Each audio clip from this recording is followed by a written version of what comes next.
ভারতের সমসাময়িক রাজনৈতিক ইতিহাসে 2026 সালের জুলাই মাস এক অভূতপূর্ব ও ঐতিহাসিক সন্ধিক্ষণ হিসেবে চিহ্নিত হয়ে থাকবে। বিচার বিভাগের একটি অবমাননাকর মন্তব্যকে কেন্দ্র করে শুরু হওয়া সাধারণ ক্ষোভ যখন রাজপথের তীব্র লড়াইয়ে রূপ নেয়, তখন তা কেবল একটি আন্দোলন থাকে না, বরং তা হয়ে ওঠে রাষ্ট্র ব্যবস্থার অসঙ্গতি আর কর্মসংস্থানহীন শিক্ষিত তরুণ সমাজের পুঞ্জীভূত অভিমানের এক আগ্নেয়গিরি।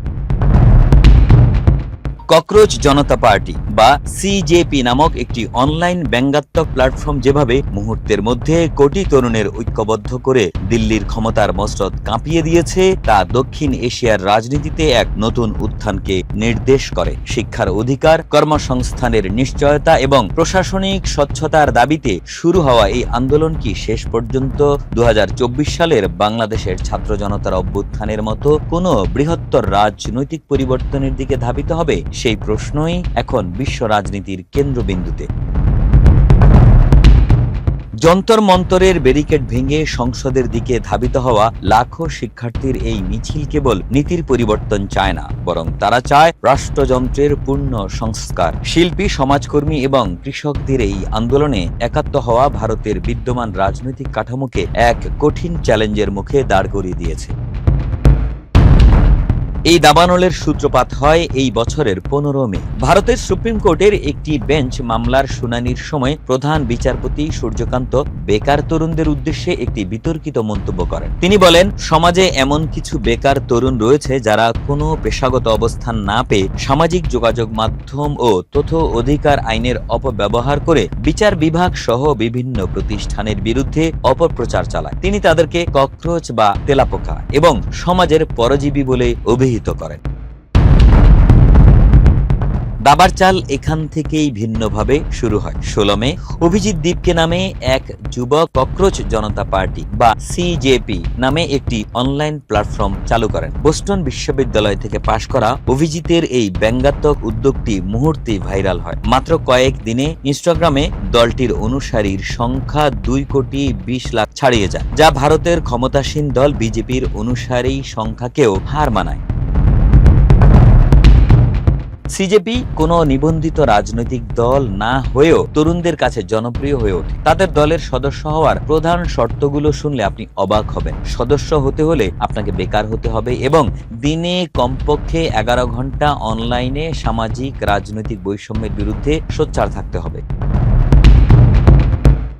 আন্দোলনকারীদের প্রধান দাবি ছিল শিক্ষামন্ত্রী ধর্মেন্দ্র প্রধানের পদত্যাগ, সকল জাতীয় পরীক্ষার প্রশ্নপত্র ফাঁসের নিরপেক্ষ তদন্ত এবং একটি আমূল সংস্কার। এছাড়াও তাদের ইশতেহারে ছিল অবসরপ্রাপ্ত বিচারপতিদের রাজনৈতিক পদে নিয়োগ বন্ধ করা, কেন্দ্রীয় মন্ত্রিসভায় নারীদের 50% প্রতিনিধিত্ব নিশ্চিত করা এবং কর্পোরেট প্রভাবমুক্ত স্বাধীন গণমাধ্যম গড়ে তোলা।